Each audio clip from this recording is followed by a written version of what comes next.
বিশ্বের সামরিক ব্যয় নতুন রেকর্ড গড়েছে। 2024 সালে বিশ্বজোড়া প্রতিরক্ষা ব্যয় 9.4% বৃদ্ধি পেয়েছে, 2.71 থেকে 2.78 ট্রিলিয়ন ডলারে পৌঁছেছে। এটি 1988 সালের পর সর্বোচ্চ বার্ষিক বৃদ্ধি। SIPRI এর গবেষণায় বলেন, বিশ্ব এখন এমন এক অস্ত্র প্রতিযোগিতার দিকে যাচ্ছে যা শেষ কোথায় তা কেউ নিশ্চিত নয়। একাধিক সংঘাত, অনিশ্চয়তা ও উত্তেজনার কারণে দেশগুলোর প্রতিরক্ষা খাতে বিপুল পরিমাণ অর্থ ব্যয় করছে। CNN এর এক প্রতিবেদনে বলা হয়েছে, বিশ্বজুড়ে চলমান সম্ভাব্য সংঘাত ও ভূ রাজনৈতিক উত্তেজনা এবং কৌশলগত প্রতিদ্বন্দ্বিতা দেশগুলোকে অস্ত্রের প্রতিযোগিতায় টেনে নিয়ে যাচ্ছে। এই প্রবণতার শেষে এখনো দেখা যাচ্ছে না। বিশ্বের সামরিক ব্যয়ের শীর্ষ স্থান এখনো যুক্তরাষ্ট্রের দখলে। 2025 সালে দেশটি একাই প্রায় 973 বিলিয়ন ডলার খরচ করেছে, যা বৈশ্বিক সামরিক ব্যয়ের প্রায় 36%। এ ব্যয়ের মধ্যে রয়েছে F-35 স্টিল ফাইটার ও আধুনিক যুদ্ধ ব্যবস্থায় 61.1 বিলিয়ন, নৌবাহিনীর জন্য নতুন যুদ্ধ জাহাজে 48.1 বিলিয়ন ডলার, পারমাণবিক অস্ত্র ও আধুনিকরণে 37.7 বিলিয়ন ডলার এবং ক্ষেপণাস্ত্র প্রতিরক্ষায় 29.8 বিলিয়ন ডলার খরচ করেছে। ইউক্রেনকে সামরিক সহায়তা বাবদ ওয়াশিংটন ব্যয় করেছে 48.4 বিলিয়ন ডলার। SIPRI এর গবেষক বলেন, যুক্তরাষ্ট্রের বিশাল বাজেট শুধু নিজের প্রতিরক্ষা নয়, বরং বিশ্বব্যাপী সামরিক প্রভাব বিস্তারের কৌশলের অংশ। এক্ষেত্রে চীন রয়েছে দ্বিতীয় স্থানে। তাদের সামরিক ব্যয় 2024-25 সালে দাঁড়িয়েছে আনুমানিক 314 বিলিয়ন ডলারের, যা যুক্তরাষ্ট্রের তুলনায় অনেকটাই কম।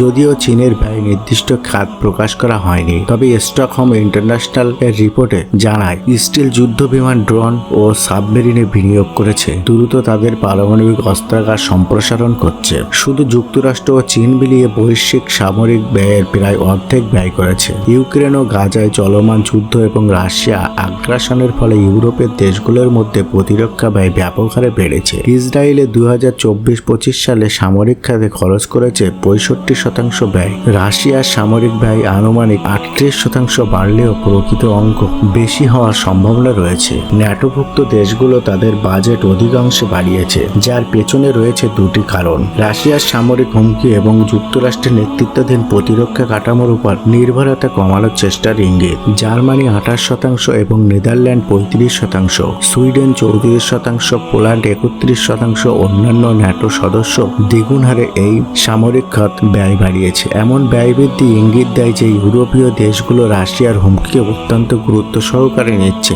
এবং যুক্তরাষ্ট্রের উপর অতিরিক্ত নির্ভরতা থেকে সরে আসার চেষ্টা করছে। চীনের অধিপত্য বিস্তারে তাইওয়ান সংকট এবং দক্ষিণ চীন সাগর নিয়ে বিরোধ। এছাড়া রয়েছে উত্তর কোরিয়ার পারমাণবিক কর্মসূচি সহ বিভিন্ন কারণে এশিয়ার প্যাসিফিক অঞ্চলও সামরিক ব্যয় উদ্বেগজনকভাবে বাড়ছে। এছাড়া রয়েছে ভারত পাকিস্তান যুদ্ধের সাময়িক উত্তেজনা বা যুদ্ধ ভাব। দুই পারমাণবিক শক্তিধর রাষ্ট্র সামরিক খাতেও বিপুল টাকা খরচ করেছে। পাকিস্তানের থেকে ভারতের সামরিক ব্যয় অনেক বেশি। জাপানও সামরিক ব্যয় বৃদ্ধি করেছে 21%। 1952 সালের পর সর্বোচ্চ বৃদ্ধি এবং মোট ব্যয় দেশটির জিডিপির 1.4% পৌঁছেছে। দক্ষিণ কোরিয়ার সামরিক ব্যয় বৃদ্ধির হার তুলনামূলক কম, মাত্র 1.4%। তবুও জিডিপির অনুপাতে দেশটির পূর্ব এশিয়ায় সর্বোচ্চ, যেখানে সামরিক ব্যয় 2.6%। চীন ফিলিপাইন বিরোধ, বিশেষ করে দক্ষিণ চীন সাগর নিয়ে উত্তেজনা বাড়ার প্রেক্ষাপটে ফিলিপাইন তাদের সামরিক ব্যয় 19% বাড়িয়েছে। তাইওয়ান সামান্য